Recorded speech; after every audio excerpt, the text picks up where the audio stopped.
Welcome to Politics Done Right. My name is Egberto Willis. Today, Olivia S. Benson has been a practicing attorney in Florida for more than 30 years. She's a graduate of the University of Miami Schools of Business and Law. Benson grew up in various religious teachings, and eventually sought to find real answers to life's challenges. She visits with us today to discuss a present issue: the absence of fathers and what it means to daughters. Her new book, For the Love of My Father, explores women healing from the absence of fathers in their lives to help them move forward and lead successful lives. Olivia Benson, welcome to Politics Done Right one more time. How are you doing today? I am well. Thank you so much for having me again. As you just mentioned, this is my second time, and I'm really appreciative, very grateful that you've given me this opportunity. Well, I think I am grateful that you are offering what you are offering to the world in your new book, For the Love of My Father. And you know what? Let's get started this way. Why did you write the book? Wow. I just answered this question, I think, on another interview yesterday. I wrote it because I wanted all the little girls like me, and even the women, and those women with that little girl inside, to have something that they could look at from someone who's not writing as a psychologist or as a mental health professional or any other kind of professional. Somebody who is writing from what I call in my bones experience and behind the eyeballs experience. I have walked this, I have lived this. And what I hope, and I say it in the book, is that somebody says to those little girls, Daddy isn't here, but he loves you, and he just can't do it right now. Because you and I both know the culture where the dad is not there. There's no question. He's not there. He is, for all practical purposes, an absent dad, and for all practical purposes, a bad dad. But then what does mom do? She is going to speak badly of him from the morning until the night and say every negative thing that she can say about him. And this child is going to listen to this and internalize it in a very negative way. And I would like to say to the women, I mean, obviously this happens in the opposite with men also, but I'm talking about being a little girl growing up without my father and living with my mother. And I would say, tell your daughters and tell your sons that daddy just doesn't know how right now, or daddy just can't do it right now. Because as frustrated as you might be by his absence and by the things that he's doing or not doing, when you are unable to communicate this to your children, your daughter or your son, you're doing significant damage to them. Little words like, it's not you, right? That's what we're saying. It's not you.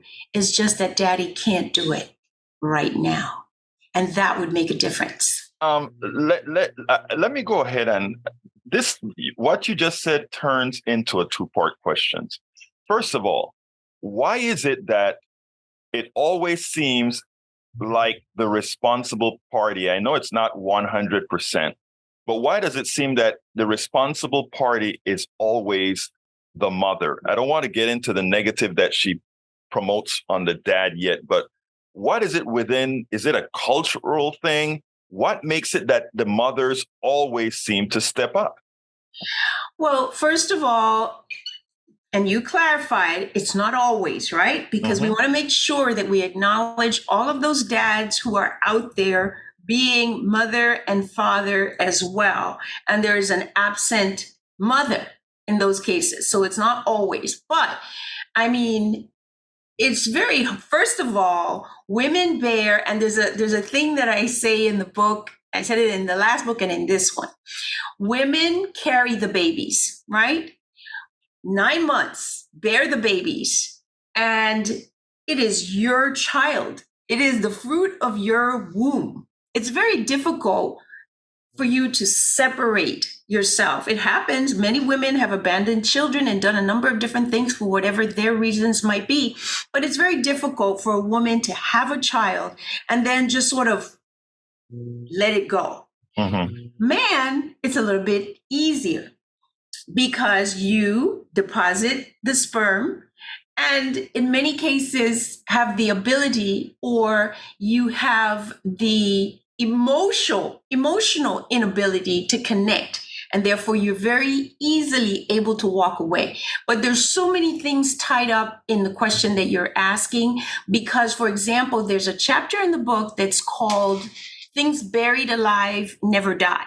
Mm-hmm. And in that chapter, I talk about the legacy of the transatlantic slave trade and what happened to men and women during this process of what I call breeding, right? So if your slave master is saying to you, go, in quotations, breed with this woman, right? Have babies. And then that's only no emotional connection to her. You just go do it. And then the baby's born, right? And the child is sold. So and this is a small example. This is not how everything went. But now this man, right? And this woman, the emotional ties that are normal between men and women and children are intentionally being broken.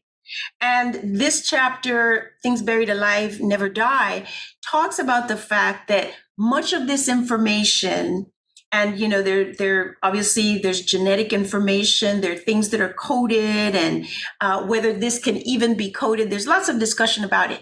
But we can see that there are issues that are being passed down, whether it's a social passing, so that people just learn the behavior. Listen, I'm not going to get attached. I can be detached from my child. I can breed, in quotations, with as many women as I want and move along. So I don't think it's natural and normal for a man to just separate, but there are many factors which are usually hidden within the person, the male that we're talking about, that lead him to be disconnected, to be callous, to be everything but able to connect with what I call the fruit of his loins. And it's an issue. Actually, that is a very important observation, because I tell you, when people look at behaviors and the genesis of those behaviors, it is important to figure out why and where did it come from? Why is it that in this particular cultural group we have more of those incidents than in another particularly cultural group? And we can throw it onto socioeconomics and many other reasons. But I think you brought an important facet when you talk about, if that was the act of even just the act of saying you're a breeder, in effect, you then behave that way. And I tell you, expanding on what you just said, if you take a look at how in many instances the welfare state has treated the poor in general, and noticing that the poor in general has exhibited that sort of behavior more often than others, irrespective of culture, etc., that brings a lot of credence to what you've just said. Now, continuing with when you mentioned about mothers and talking to their kids, important issue. But I tell you, when you said it, I kind of cringed a bit when you gave sort of a directive to mothers as how they can damage their daughters by speaking ill will on their dads. It's, and the reason I did that, right? I mean, the reason I think I cringed a little bit is that, again, women take on so much burden, and it is another burden to have someone that is not performing. And in effect, for the sake of your kid, you have to stay mum and you internalize all the pain. How do you deal with that? No. I'm not suggesting that you internalize the pain at all. Okay. In fact, you need to get that out. Okay. Just not with your children. Gotcha. Just not with your children. And let me tell you, because this is in the book also. By the way, I have a YouTube channel. It's Olivia S. Benson. on YouTube, and I talk about this because I did one of the YouTubes about not burdening your children with this issue. So you have the absolute right to speak about this person who has abandoned you, abandoned their children, left you with excessive responsibilities and pressures. It is a horrible situation, and it happens every day. There's so many women that are going through this. Now, the important thing, though, is that you want to protect your children. You want to protect what I call the essential self. They came in here as pure light, pure human beings, and the less you can burden them with, the more likely it is that they're able to succeed in life. If you're just going to talk badly about their dad and tell them what a horrible person, little kids think when you talk, I took a class when I was getting divorced, and they said, do not speak badly about your child's other parent, because that child has no ability to separate from either parent. So when you talk about the mother, it's them. You talk about the father, it's them. And if you know this, then you should consider how you would put that into practice. It's not an absolute. And my mother knows, and I said she did it. She knows that I said she did it. It's not a secret. But let me tell you something.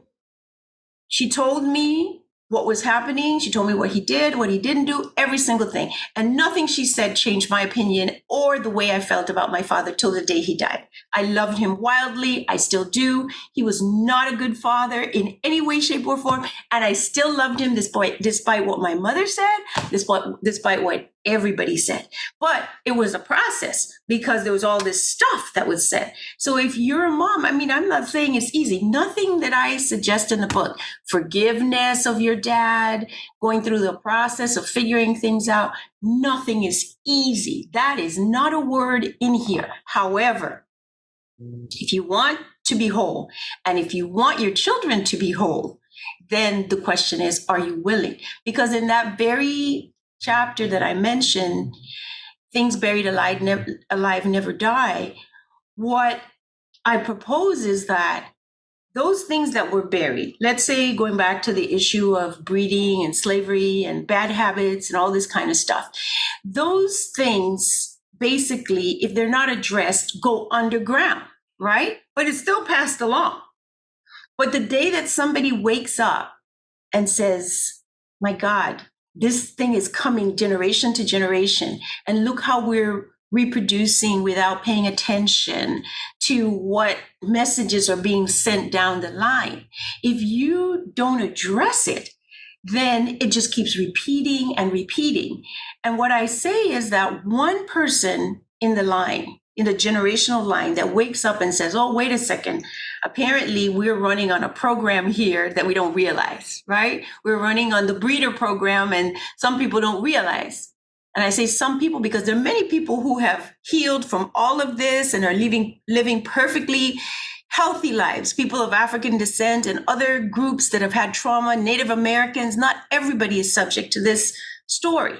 But if you are experiencing this, the day that you wake up and say, I'm that person that's going to become aware of what's happening, and I'm going to make the change for the future generations in this line, then you can change it.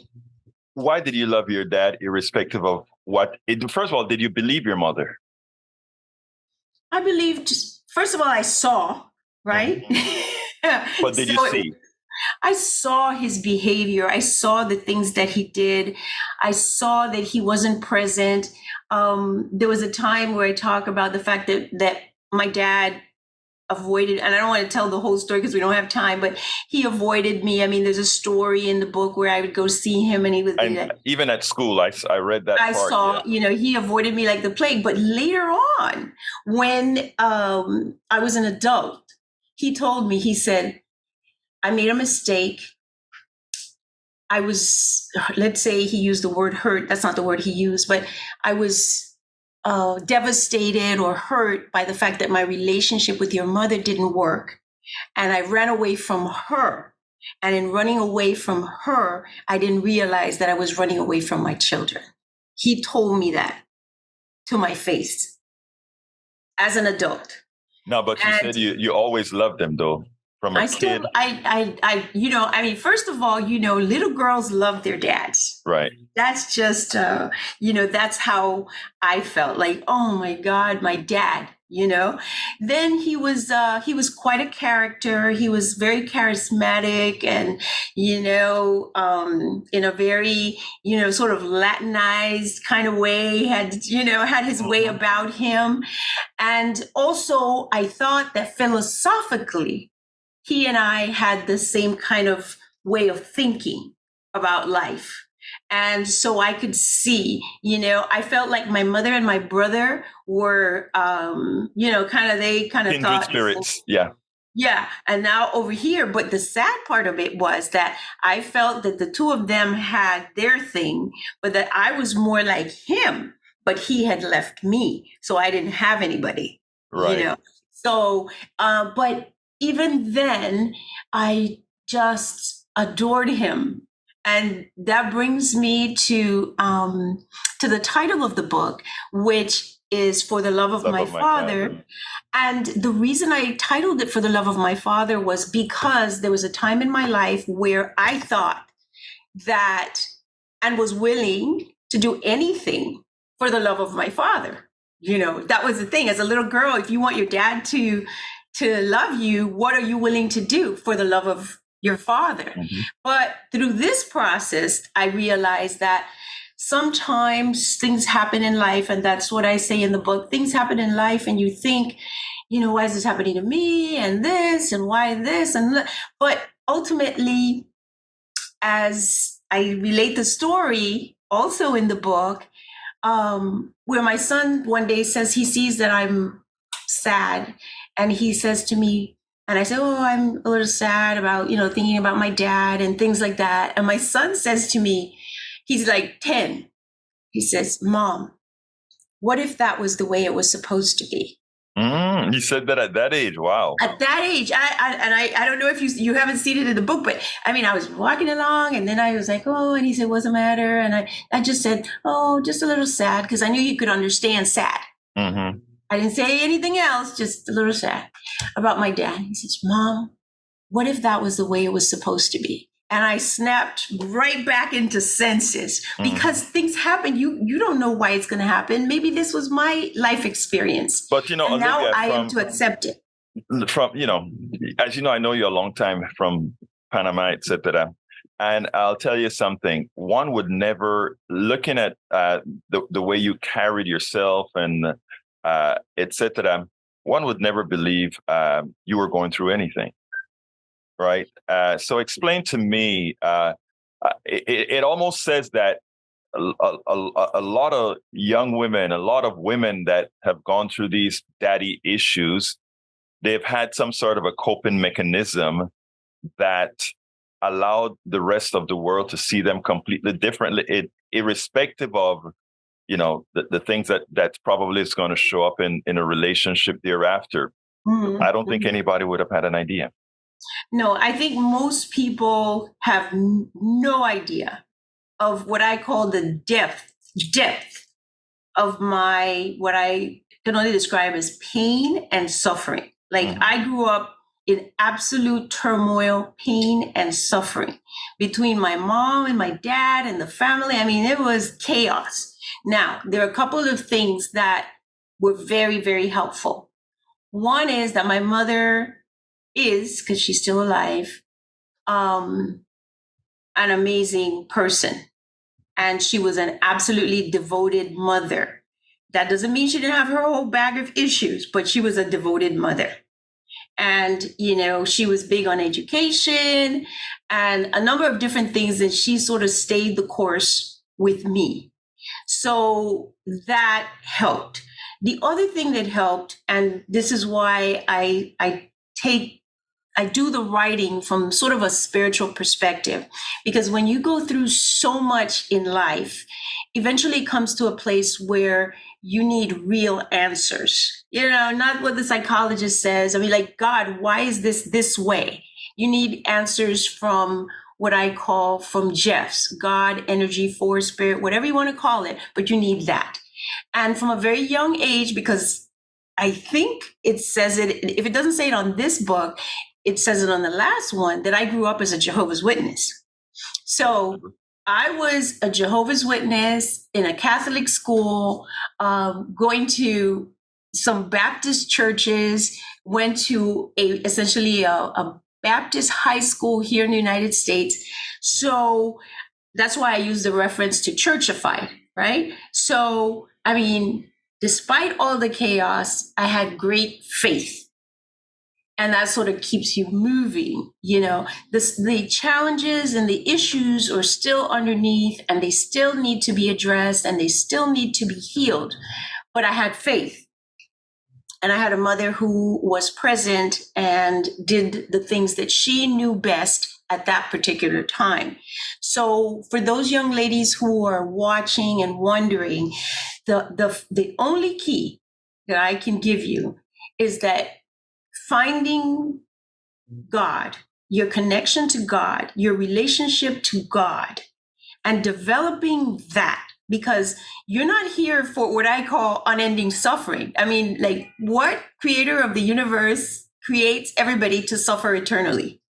If you came in and you have this issue or any other issue, the question is, how can I overcome it? What is the means that I can use to overcome it?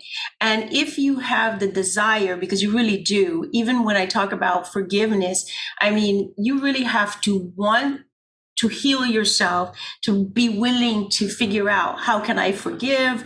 How can I overcome these challenges? And how can I, so to speak, lighten my burden so that I can then move in the world as a whole human being, as a whole woman, and bring whatever it is that I have to offer to the world, and make sure that my children don't follow in this line with the issues that are being passed down generationally. That's what I say. Why should an adult woman who's gone through some of your tribulations read your book? Oh, wow. Well, again, you're talking about somebody who has walked in these shoes, right? In my bones experience, and so many stories that are in the book of things that actually happened, that are just like, even when I read them, I'm like, I can't believe this. So you're not talking about somebody who's telling you about something that they heard or that they learned. You're talking to somebody who's walked it, and not just walked it for a little bit, because, you're talking, childhood, 30, 40 years of experience getting through it. So you want to hear this from somebody who knows. You also have to come to the place, and if you're not there, it's fine. Whenever you're ready, you're ready. But you come to the place where you sort of are exhausted. You don't really know what the problem is, because I think you asked this question a little bit earlier. We are so adaptable, right? That you come in and you find yourself in this situation and you just keep moving. Even though the circumstance is challenging and in some cases awful, you just do the best you can, because what are you going to do? You can't sit down and cry. You have to keep moving. So even when me, when I was much younger, I mean, I didn't know what was really happening to me, so to speak. I just knew that, my dad wasn't there. My mom was there. I didn't really have an extended family, but I had enough that I could keep living and keep moving as best I could. And so that's what I did. So if you're a woman and now, let's say you've done okay. Let's say you are working and maybe you have some kids and, but you're still not quite sure. This is the book that you need to read to see how you can put this all together and how you can make it even better. Because one of the things that I say in the book is that this is a good time for women. Things are changing. Tables are opening up.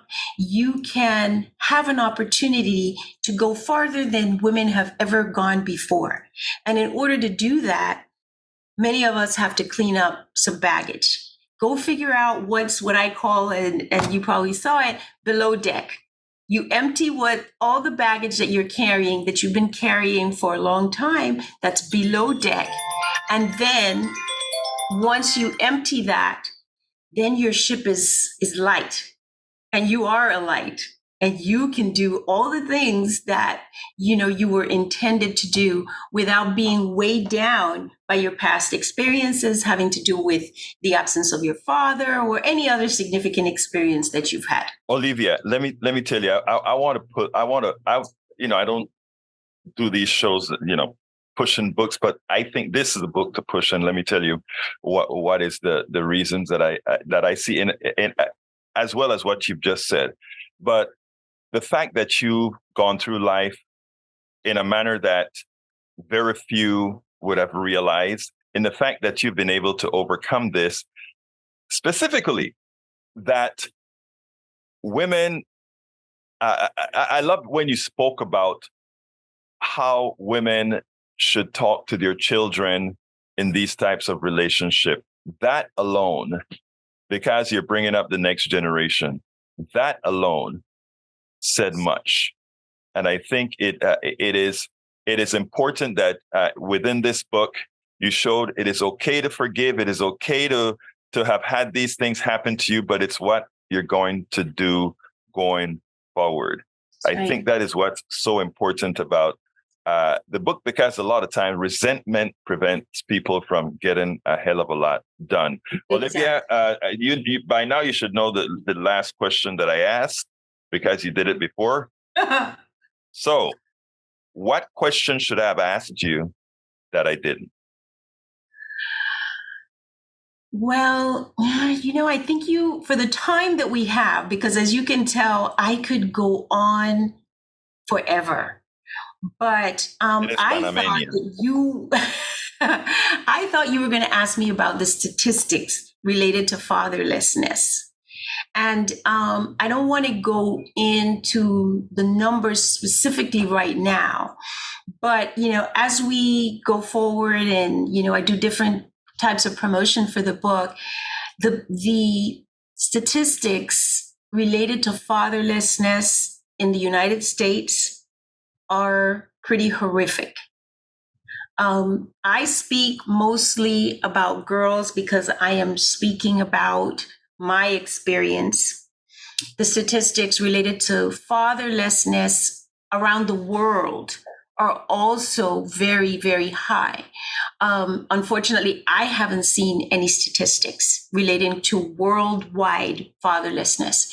And so what we need to look at, I think I posted on my Facebook page the other day, a saying from someone named Bacha Khan, which was a well-known philosopher and a spiritual leader. And he says, if you want to know about a society and how a society is, look at how they treat their women. Because men are equally important, but there's something that women bring that really cements what society is about.